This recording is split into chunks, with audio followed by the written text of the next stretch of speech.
ہمارے چینل میں خوش آمدید۔ تو چلیے شروع کرتے ہیں آج کی کہانی۔ میرا نام بابر ہے اور میرا تعلق ایک ایسے گھر سے تھا جہاں کسی کو اپنے حسب و نسب کا علم ہی نہیں ہوتا۔ میں کون تھا اور میرا مستقبل کیا تھا یہ تو میں خود بھی نہیں جانتا تھا۔ مجھے صرف اتنا معلوم تھا کہ میں ہرگز ایسی زندگی نہیں گزار سکتا جو داغدار ہو، اسی لیے میں نے وہ قدم اٹھایا جو مجھے نہیں اٹھانا چاہیے تھا۔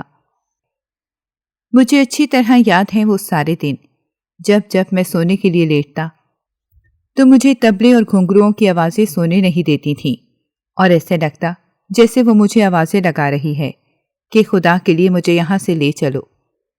مجھے اپنی پیدائش کی کہانی تو معلوم نہیں، مگر یہ ضرور جانتا تھا کہ میں نے جب ہوش سنبھالا، اپنے آپ کو جہاں پایا، وہاں کی در و دیوار سے بھی مجھے نفرت ہونے لگی تھی۔ سب سے بڑی بات تو یہ تھی کہ میں اپنی ماں سے نفرت کرتا تھا۔ جیسے ہی اپنی ماں کو دیکھتا تو شدید غصے میں آ جاتا تھا۔ ہاں، یہ غصہ شروع سے تو نہیں تھا، مگر جیسے جیسے میں بڑا ہوتا جا رہا تھا مجھے اپنا وہ ماحول اور وہاں سے جڑے تمام لوگ زہر لگنے لگے تھے، اور یہ سب کچھ پرویز کی وجہ سے ہوا تھا۔ وہ خود تو ان بدنام گلیوں میں رہتا تھا، یہاں اس کی چھوٹی سی دکان پہ پھولوں کے ہار اور گجرے ملتے تھے، جن میں گلاب اور موتیا سب سے زیادہ مشہور تھا۔ یوں تو اس بدنام محلے میں بہت سے گجرے اور ہار بیچنے والے تھے، مگر پرویز کے بنے ہوئے گجروں کی بات ہی کچھ اور تھی۔ پتہ نہیں وہ کہاں سے گلاب اور موتیا لاتا تھا جن کی خوشبو بندے کو اپنے سحر میں مبتلا کر دیتی تھی۔ میں جب چھوٹا سا تھا تو گلاب کے پھولوں کے چکر میں ہی پرویز کے پاس چلا جاتا تھا، اور میں سے شروع سے ہی گلاب چاچا کہہ کر پکارنے لگا تھا۔ وہ بھی روز مجھے ایک پھول دینا نہیں بھولتا تھا۔ گلاب چاچا اس وقت تو بالکل نوجوان تھا جب میں 6-7 سال کا تھا۔ اس کا رنگ روپ بھی سب سے الگ تھا، لگتا ہی نہیں تھا کہ وہ گلاب بیچنے والا کوئی عام سا بندہ ہے۔ خاص طور پر جمعے کے دن جب کاٹن کا سفید جوڑا کلف لگا کے پہنتا تو اس کے رنگ ڈھنگ بدل جاتے تھے۔ میں نے ہر جمعے گلاب چاچا کو وہی جوڑا پہن کر تیار شیار ہو کر کہیں جاتے ہوئے دیکھا تھا۔ میں نہیں جانتا تھا کہ وہ کہاں جاتا ہے، مگر میں نے 1-2 مرتبہ اس سے پوچھنے کی کوشش کی تو کہنے لگا کہ میں اپنے یار سے ملنے جاتا ہوں۔ میں اس کی بات سن کر خاموش ہو گیا۔ ویسے بھی میری ساری دلچسپی اس وقت ان پھولوں میں ہوتی تھی جو اس کے چھوٹے سے اسٹال کی خوبصورتی کو بڑھا رہے ہوتے تھے۔ پتہ نہیں کیوں مجھے گلاب بے حد پسند تھے، اسی لیے میں جب بھی گلاب چاچا کے پاس جاتا وہ مجھے لازمی پھول دیتا تھا، اور ایک سوال کرنا نہیں بھولتا تھا۔ پہلے تو میں اس کا سوال کا سیدھا سیدھا جواب دے دیا کرتا تھا، مگر جب میں 9 سال کا ہو گیا تو مجھے گلاب چاچا کا وہ سوال بھی عجیب لگنے لگا۔ دراصل اس سوال کا تعلق میری اپنی ماں کے ساتھ تھا، اور ماں وہ جو وقت کے ساتھ ساتھ جب بری لگنے لگی تھی۔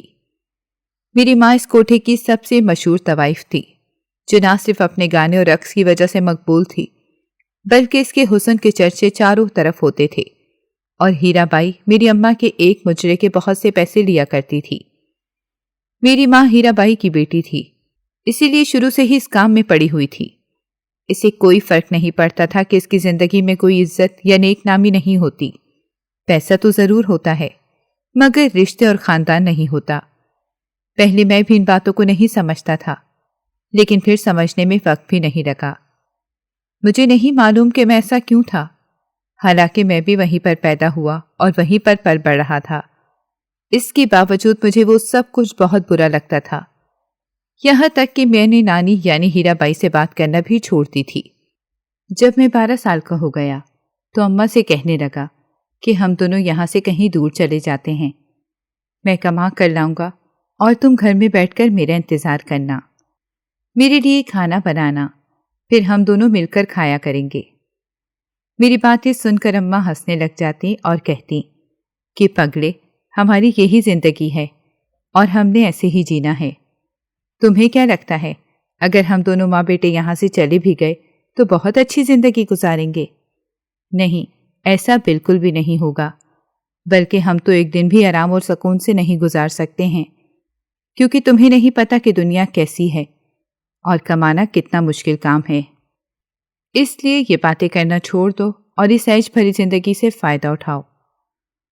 میں اماں کی باتیں سن کر خاموش ہو جاتا اور دوسرے دن گلاب چاچا کو جا کر سب کچھ بتا دیتا تھا، کیونکہ پورے بازار میں صرف وہی ایک تھا جو میری بات سنتا بھی تھا اور سمجھتا بھی تھا۔ آخر اسی نے تو میرے دل و دماغ میں یہ ساری باتیں ڈالی تھیں، کیونکہ میں کئی سال سے اسے دیکھ رہا تھا، اور پھر ایک دن میں نے اس کے سامنے ضد لگا لی کہ مجھے بھی اس کے یار سے ملنا ہے اور اسے دیکھنا ہے۔ تب اس نے کہا کہ اس سے ملنا اور باتیں کرنا تو بالکل بھی مشکل کام نہیں ہے، مگر میں تمہیں لے چلوں گا، لیکن ابھی صحیح وقت نہیں ہے۔ جب تم 15 سال کے ہو جاؤ گے تو لازمی لے کر جاؤں گا۔ اب مجھے سال گزرنے کا انتظار تھا، لیکن 3 سال اتنا بھی چھوٹا عرصہ نہیں ہوتا جو ہفتوں کو مہینوں میں گزر جائے۔ میں ان 3 سالوں کے دوران میں باقاعدگی کے ساتھ گلاب چاچا کے پاس جاتا رہا۔ اب تو میں ماں کے کوٹھے پر سوتا بھی نہیں تھا، میں نے گلاب چاچا کے کمرے میں سونا شروع کر دیا۔ اس نے مجھے بتایا کہ یہاں سے باہر بھی ایک بہت بڑی دنیا ہے، جہاں ہر طرح کے لوگ بستے ہیں، لیکن وہاں پر عزت و شرم و حیا ہے، رشتے ہیں اور محبت ہے۔ یہ سب باتیں ہمیشہ سے میرے لیے نئی ہی تھیں، کیونکہ میں تو کبھی ان گلیوں اور محلوں سے باہر گیا ہی نہیں تھا۔ میری نانی ہیرا بائی نے خاص طور پر سب کو منع کر رکھا تھا کہ کوئی بھی مجھے کہیں پر لے کر نہیں جائے۔ شاید وہ میری باغیانہ طبیعت سے واقف تھیں۔ اسے لگتا تھا کہ میں یہاں سے باہر نکلا تو لوٹ کر نہیں آؤں گا، اور اگر ایسا ہوا تو آگے چل کر گاہک بنانے والا ایک دلال کم ہو جائے گا۔ مگر میں اس دنیا کو بھی دیکھنا چاہتا تھا جس کا ذکر گلاب چاچا کیا کرتے تھے۔ اور پھر جب میں 3 سال بعد پورے 15 سال کا ہو گیا تو گلاب چاچا سے روز کہتا تھا کہ اب تو مجھے اس دنیا میں لے چلو، اور اپنے یار کے پاس بھی۔ پھر ایک دن گلاب چاچا نے مجھے کہا کہ اگلے جمعے کو نہا دھو کر صاف ستھرے کپڑے پہن کر آ جانا، میں تمہیں لے چلوں گا، مگر اس بات کی کیا گارنٹی ہے کہ تم دوبارہ جانے کی بات نہیں کرو گے، کیونکہ تم اچھی طرح جانتے ہو کہ تمہاری ماں اور نانی تمہیں کہیں جانے نہیں دیتی۔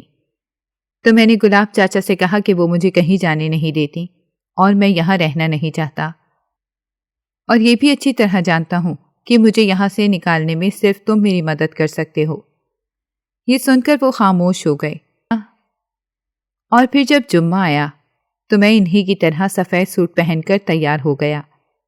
مجھے اس طرح دیکھ کر اماں نے فوراً میری نظر اتاری اور پوچھنے لگیں کہ کہاں جا رہے ہو؟ تو میں غور سے ان کو دیکھنے لگا، جیسے میں اس چہرے کو اپنی آنکھوں میں سمانے کی کوشش کر رہا تھا، کیونکہ میں خود بھی نہیں جانتا تھا کہ واپس آؤں گا بھی یا نہیں۔ میں نے اماں کے سوال کا جواب دیا کہ میں کسی سے ملنے جا رہا ہوں، اور اگر آپ نے چلنا ہے تو اب بھی موقع ہے، یہ دنیا چھوڑ دو اور میرے ساتھ چلو۔ میری بات سن کر پریشان ہو گئیں اور کہنے لگیں کہ کچھ بھی الٹا سیدھا کرنے کی ضرورت نہیں ہے، ورنہ میں یہاں سے قدم باہر نکالنے نہیں دوں گی۔ اماں کی بات سن کر میں سمجھ گیا کہ وہ کبھی بھی یہاں سے نہیں نکلیں گی۔ میں نے اسے یقین دلایا کہ میں جلدی واپس آ جاؤں گا، اور یہ بھی نہیں بتایا کہ میں گلاب چاچا کے ساتھ جا رہا ہوں۔ میں نے آگے بڑھ کر اماں کو گلے سے لگایا اور پھر تیزی سے قدم اٹھاتا ہوا وہاں سے نکل گیا۔ میں نے پتہ نہیں کتنے عرصے بعد اماں کو اپنے گلے سے لگایا تھا، اور اسے چھوڑ کر جانا میرے لیے مشکل ہو رہا تھا، مگر فیصلہ تو ہو چکا تھا۔ میں اپنی بازار کی گلیوں سے نکلتا ہوا جب باہر پہنچا تو گلاب چاچا میرا انتظار کر رہے تھے۔ مجھے دیکھتے ہی مسکرانے لگے، اور پھر ہم دونوں رکشے میں بیٹھ کر کہیں دور چلے گئے۔ 1 گھنٹہ رکشہ سڑک پر چلتا رہا، اور میری منزل کیا تھی میں کچھ نہیں جانتا تھا۔ یہ سب کچھ پہلی بار دیکھا تھا۔ ایسے لگ رہا تھا جیسے سالوں کی قید کے بعد مجھے آزادی مل گئی۔ میں یہی سب کچھ سوچ رہا تھا کہ رکشہ مسجد کے بالکل سامنے رک گیا۔ میں نے سوالیہ نظروں سے گلاب چاچا کی طرف دیکھا تو مسکرا کر کہنے لگے کہ اپنے یار سے ملانے کے لیے لایا ہوں، چلو اندر آ جاؤ۔ میرا ہاتھ پکڑ کر مجھے مسجد کے اندر لے گئے۔ سائڈ پر وضو خانہ بنا ہوا تھا، جہاں پر چاچا نے وضو کی اور مجھے بھی کروایا۔ میں پہلی مرتبہ وضو کر رہا تھا۔ میں کافی حیران بھی تھا۔ کہتا تھا کہ چاچا ہر جمعے یہاں آیا کرتے تھے۔ وضو کرنے کے بعد وہ مجھے مسجد کے احاطے میں لے گئے۔ وہاں پر نماز جمعہ ہو رہی تھی۔ میں نے زندگی میں پہلی بار نماز ادا کی، حالانکہ میں کچھ نہیں جانتا تھا کہ میں نے کیا پڑھنا ہے اور کیا نہیں۔ پھر نماز کے بعد کافی دیر تک دعا مانگتے رہے۔ وہ رو رہے تھے اور ان کے آنسو مجھ پر پتہ نہیں کون سا اثر طاری کر رہے تھے۔ جب انہوں نے دعا مانگ لی تو مجھے اپنے ساتھ اندر ایک کمرے میں لے گئے جہاں پر قاری صاحب بیٹھے تھے۔ مجھے قاری صاحب سے ملوایا اور پھر مجھے کہنے لگے کہ یہ میرے یار کا گھر ہے۔ ویسے تو میرا یار سارے جہان کا مالک ہے، اسے کسی زمان و مکان کی ضرورت نہیں، وہ تو مجھے کہیں بھی مل جاتا ہے، مگر یہ اس کا گھر ہے۔ مجھے بڑا سکون ملتا ہے، ایسے لگتا ہے جیسے گناہوں کی بھری زندگی اور اپنے لتھڑے ہوئے دامن کو صاف کرنے کا کچھ موقع مل جاتا ہے۔ اور یہ قاری صاحب جو اپنی خوبصورت آواز میں تلاوت کرتے ہیں، تم بھی سنو، تمہیں بھی بہت اچھا لگے گا۔ پھر قاری صاحب نے تلاوت کی، میں بھی خاموشی سے سنتا رہا۔ اس کے بعد گلاب چاچا مجھے مسجد سے باہر لے کر بالکل سامنے بنے ہوئے تھڑے پر بیٹھ گئے اور کہنے لگے کہ میں تمہیں اپنی زندگی کی ایک چھوٹی سی کہانی سناتا ہوں، اس کے بعد تمہارے اندر چلنے والی کشمکش کا کوئی نہ کوئی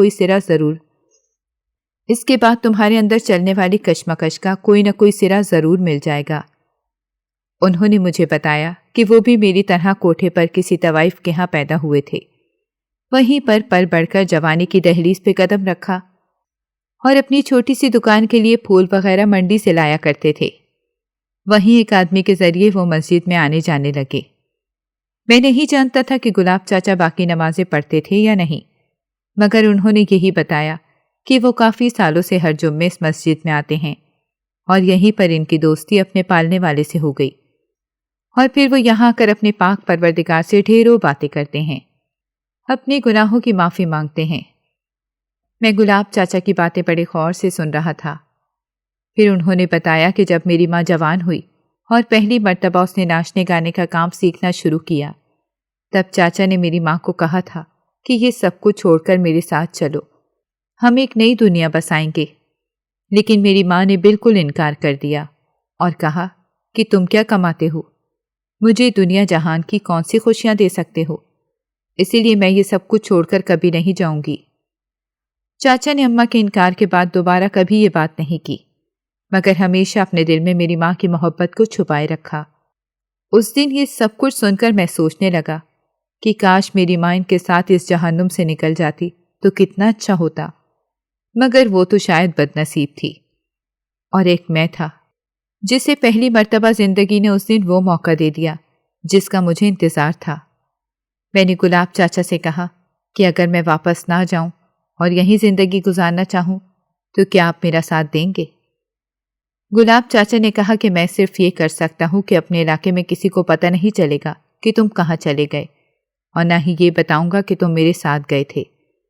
باقی تم نے آگے چل کر کیا کرنا ہے یا کون سے راستے اپنانے ہیں یہ تمہیں خود سوچنا ہوگا، مگر یاد رکھو کبھی بھی کوئی غلط راستہ نہ چننا، کیونکہ برائی کا انجام ہمیشہ برا ہوتا ہے۔ یہ کہہ کر گلاب چاچا نے مجھے کچھ پیسے دیے اور میرے کندھے پر ہاتھ رکھ کر مجھے حوصلہ دیتے ہوئے وہاں سے چلے گئے۔ میں مسجد کے اندر جا کر مولوی صاحب کے پاس بیٹھ گیا اور انہیں سب کچھ بتایا۔ میں اپنی زندگی کی نئی شروعات کے لیے ان کے علم سے روشنی کی کرن کو پکڑ کر اپنی تاریک راہوں سے نکل سکتا تھا۔ مولوی صاحب نے میری ساری باتیں توجہ سے سنی اور بڑی شفقت کے ساتھ مجھے حوصلہ دیا۔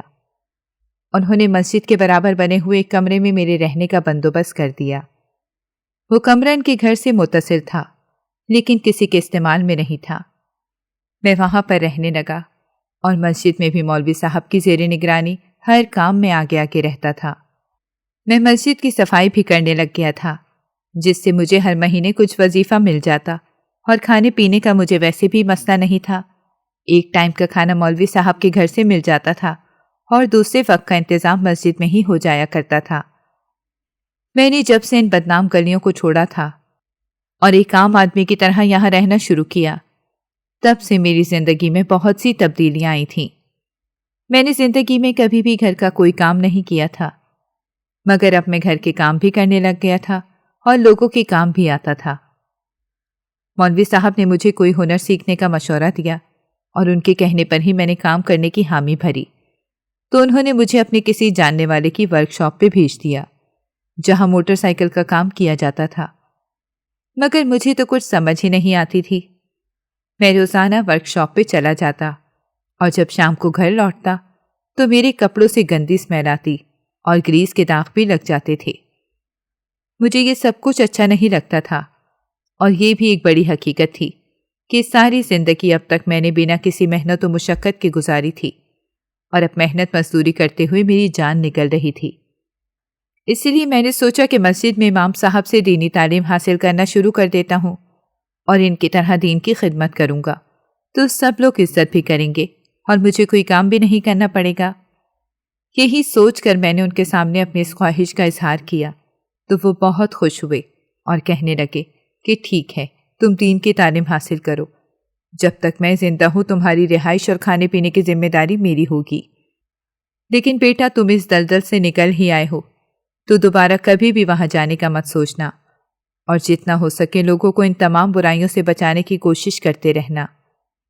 میں نے مولوی صاحب سے وعدہ کیا کہ میں ایسا ہی کروں گا، اور پھر میں ان سے سارا دن مسجد میں بیٹھ کر دین کی تعلیم حاصل کرنے لگ گیا۔ شروع میں یہاں بھی مجھے بڑی مشکلات پیش آئیں، کیونکہ میرا سفر تو الف سے شروع ہوا تھا اور ابھی منزل بڑی دور تھی، لیکن مجھے یہی اچھا لگنے لگ گیا تھا۔ میں نے محنت مشقت سے بچنے کے لیے جس راستے کا انتخاب کیا تھا، اب وہی راستہ مجھے اپنے لیے بہتر لگنے لگا تھا۔ میں روزانہ صبح فجر کے وقت اٹھتا، نماز پڑھ کے مسجد کی صفائی کرتا اور پھر اپنا سبق دہرانے بیٹھ جاتا تھا۔ میں اپنا سبق 5 نمازوں کے بعد پڑھا کرتا تھا، اسی لیے چند دنوں میں ہی میں نے قاعدہ مکمل کر لیا اور پھر قرآن کریم کی تعلیم شروع ہو گئی۔ مولوی صاحب جب ہر وقت مجھے محنت کرتے ہوئے دیکھتے تو بڑے خوش ہوتے تھے، اور میں نے بھی اسی طرح آگے بڑھنے کا پکا فیصلہ کر لیا تھا۔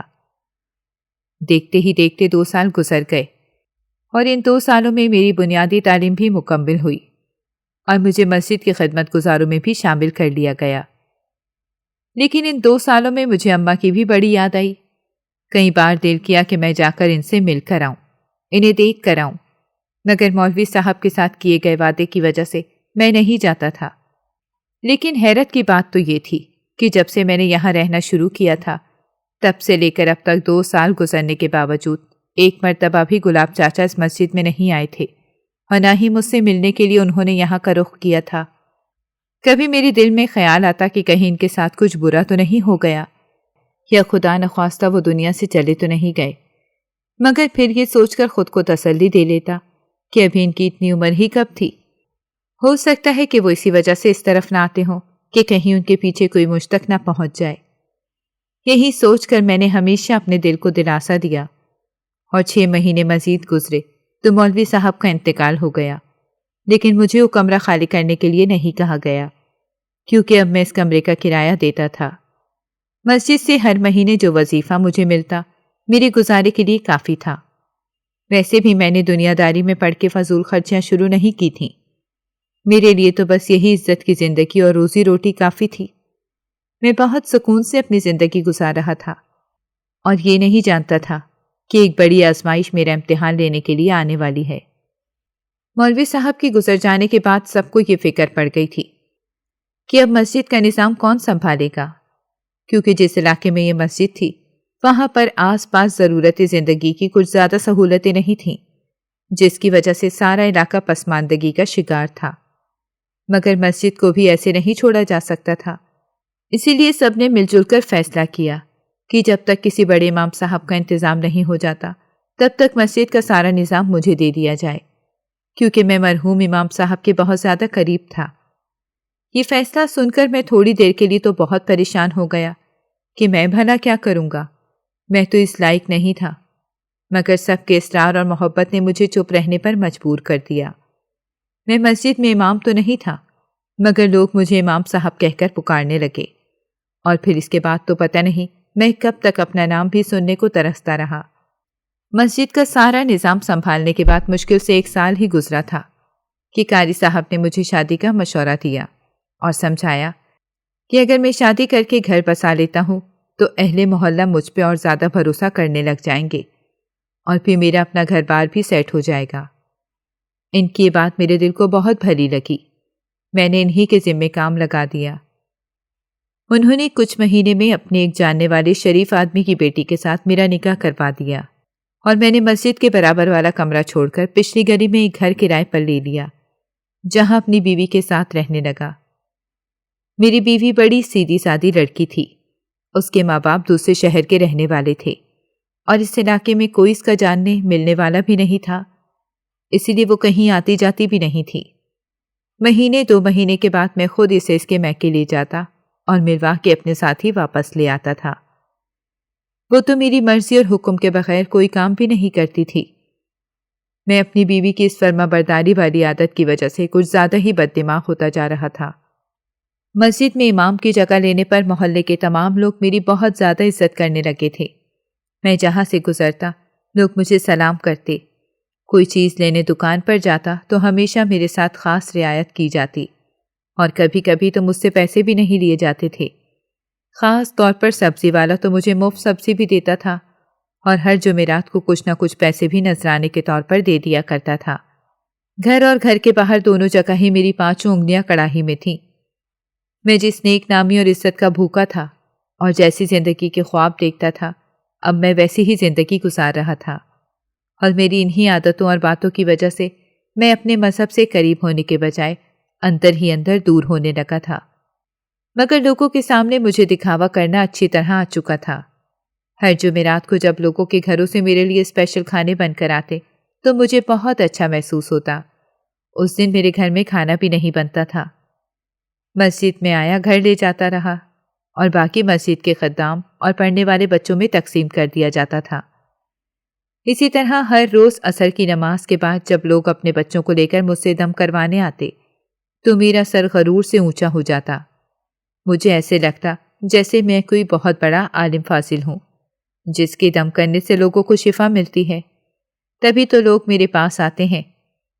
پتہ نہیں کیوں میں یہ بھول گیا تھا کہ ابھی تو مجھے یہ سارے کام کرتے ہوئے چند سال ہی گزرے تھے۔ میرا ماضی جو تھا میں نے در حقیقت اسے پوری طرح نظر انداز کر دیا تھا۔ کسی کو نہیں پتا تھا کہ میں کون تھا اور کہاں سے آیا تھا۔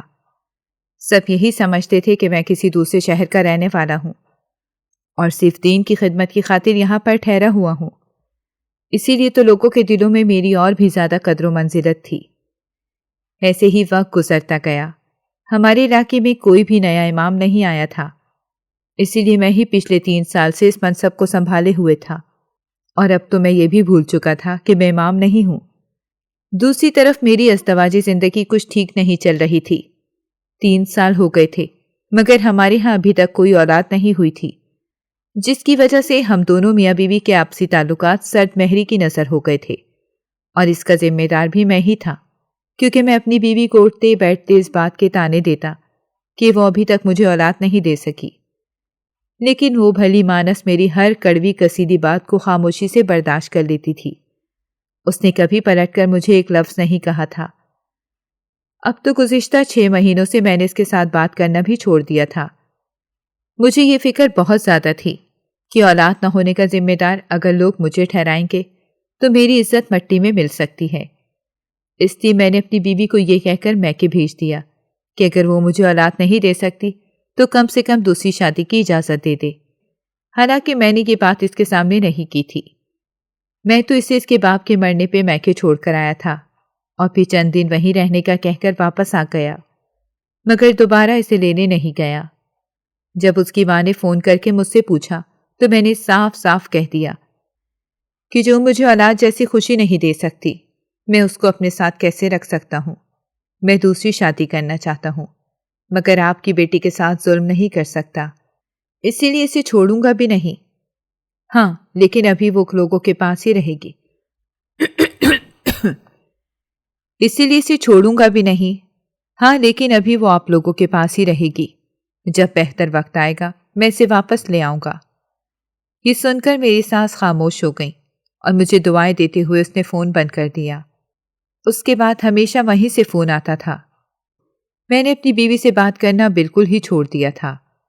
6 مہینے ہو گئے تھے۔ قاری صاحب اور دیگر لوگ بھی مجھ سے پوچھتے تو میں نے یہی کہتا کہ میری بیوی مجھے اولاد کا سکھ نہیں دے سکتی، اسی لیے وہ میکے چلی گئی ہے اور کہتی ہے کہ آپ دوسری شادی کر لیں، پھر میں آ جاؤں گی۔ یہ سن کر کچھ لوگ افسوس کا اظہار کرتے اور کچھ مجھے جلدی دوسری شادی کرنے کا مشورہ دیتے تھے، اور وہیں پر کوئی ایک آدمی یہ کہہ دیتا کہ ابھی تو آپ کی شادی کو صرف 3 سال گزرے ہیں، تھوڑا وقت اور انتظار کریں، کرم ضرور ہوگا۔ میں لوگوں کی طرح طرح کی باتیں سن کے پریشان ہو جاتا اور سوچتا کہ اگر میں نے جلد بازی میں کوئی قدم اٹھایا تو ہو سکتا ہے لوگوں کی نظر میں میری عزت کم ہو جائے۔ اسی لیے میں چپ چاپ بیٹھا رہا اور وقت گزرتا رہا۔ لیکن ایک رات جب میں مسجد کا دروازہ بند کر کے اپنے گھر جانے کو نکلا تو دوا لینے کے لیے میڈیکل سٹور تک چلا گیا۔ وہیں پر سڑک کے کنارے مجھے ایک لڑکی ملی جو بہت پریشان اور گھبرائی ہوئی تھی۔ اس نے شاید میرا حلیہ دیکھ کر مجھ سے مدد مانگی اور کہنے لگی کہ اگر آپ امام صاحب ہیں تو میری مدد ضرور کریں، میں بہت پریشان ہوں اور مصیبت میں ہوں۔ اس کی باتیں سن کر میں بھی پریشان ہو گیا۔ اسے رات کے وقت اس طرح پریشانی میں چھوڑنا بھی نہیں چاہتا تھا اور گھر بھی لے جانے پر ہچکچا رہا تھا کیونکہ گھر میں میری بیوی نہیں تھی، لیکن وہ مسلسل روئی جا رہی تھی اور ایسے ڈر رہی تھی جیسے کوئی اس کا پیچھا کرتے ہوئے اس تک پہنچ جائے گا۔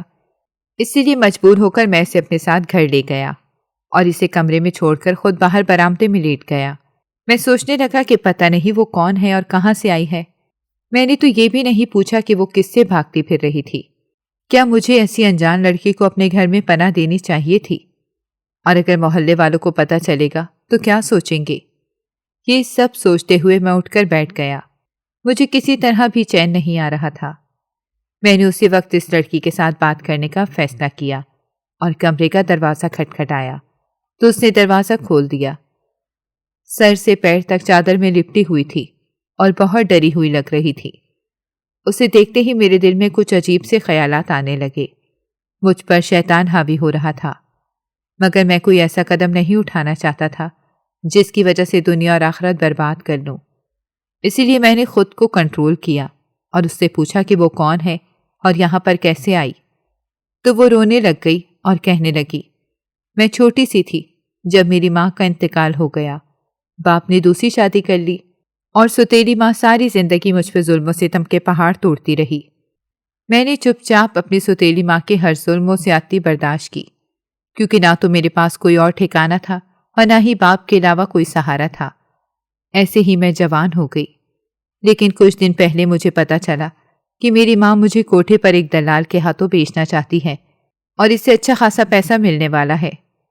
یہ سن کر ہی میں نے گھر سے بھاگنے کا منصوبہ بنا لیا تھا اور آج مجھے موقع ملا تو میں سب کچھ چھوڑ کر اللہ کے آسرے پر گھر سے نکلی تھی۔ یہ سن کر تو جیسے مجھ پر ہیبت طاری ہو گئی، کیونکہ میرے سامنے میرا ماضی کھڑا تھا۔ جس زندگی کو چھوڑ کر میں نے ایک نئی زندگی کا آغاز کیا تھا، آج اسی کی بات سن رہا تھا۔ میں نے تو ہمیشہ یہی چاہا تھا کہ میری ماں اس جہنم سے نکل آئے اور کتنی کوششیں بھی کرتا رہا، مگر ماں نے میری ایک نہیں مانی تھی۔ اب اس لڑکی کی ساری باتیں سن کر میرے رونگٹے کھڑے ہو گئے اور ایمان بھی تازہ ہو گیا کہ کیسے اللہ نے مجھے وہاں سے نکالا اور ایک اور معصوم لڑکی کو وہاں جانے سے بچا لیا اور میرے پاس بھیج دیا۔ مگر میں تو شیطان بننے جا رہا تھا۔ پھر میں نے فیصلہ کیا کہ اس کو کبھی بھی اس دلدل کی طرف جانے کا موقع نہیں دوں گا۔ میں نے اس کو نکاح کی پیشکش کر دی، جس سے اس نے قبول کر لیا۔ اگلے دن جا کر اپنی پہلی بیوی کو لے کر آیا اور اس سے معافی بھی مانگی۔ وہ تو ویسے ہی میری بڑی عزت کرتی تھی اور میرا انتظار کر رہی تھی۔ اس نے مجھے دل سے معاف کر دیا اور میرا دوسرا نکاح بھی کروا دیا۔ دوسرا نکاح کرنے کے بعد جب میری دونوں بیویاں ایک ہی گھر میں اتفاق و سلوک سے رہنے لگیں، میں نے بھی ایک چکر ان بدنام کلیوں میں لگانے کا سوچا۔ تب وہاں جا کر معلوم ہوا کہ جس روز گلاب چاچا کے ساتھ وہاں سے نکلا تھا، اسی روز یہاں سے واپس جاتے ہوئے ان کا روڈ ایکسیڈنٹ میں انتقال ہو گیا تھا۔ یہ سن کر مجھے بہت بڑا صدمہ لگا، کیونکہ میرے خواب و خیال میں بھی نہیں تھا کہ ان کے ساتھ ایسا بھی کچھ ہوا ہوگا۔ تبھی مجھے اللہ کی جانب سے دیا ہوا ایک اور اشارہ سمجھ آ گیا کہ وہ مجھے اپنے نیک بندوں میں شمار کرنا چاہتا ہے۔ وہاں پر مجھے یہ بھی پتا چلا کہ میری ماں بیمار ہے اور نانی کا انتقال ہو چکا ہے، تو میں اپنی ماں سے ملا اور اسے اپنے ساتھ اپنے گھر لے گیا۔ اماں نے مجھے بتایا کہ جب میں اسے چھوڑ کر وہاں سے بھاگ آیا تھا تو وہ مجھے یاد کر کے بہت روتی تھی۔ اس کا دل کسی چیز میں نہیں لگتا تھا اور سب سے زیادہ فکر تو ماں کو اس بات کی تھی کہ میں کہاں چلا گیا تھا اور کس حال میں تھا۔ پھر جب اسی دن اماں کو گلاب چاچا کی موت کی خبر ملی تو اماں سمجھ گئی کہ میں گلاب چاچا کے ساتھ وہاں سے گیا تھا۔ اماں نے میری جدائی کے صدمے کو دل سے لگا لیا، ناچنا گانا اور سب کچھ چھوڑ دیا تھا۔ اسی غم میں وہ بیمار رہنے لگ گئی، مگر اسے میرا شدت سے انتظار تھا۔ مجھے یہ سب سن کر بہت دکھ ہوا۔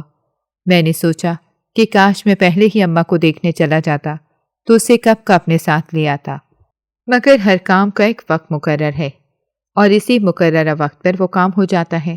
میں خوش تھا کہ میری ماں اپنی زندگی کے آخری دور میں ہی صحیح مگر اس جہنم سے نکل کر اپنے بیٹے کے گھر میں آ گئی تھی جو اللہ کے کرم سے آباد ہوا تھا۔ آج اس سارے واقعے کو 5 سال گزر گئے ہیں۔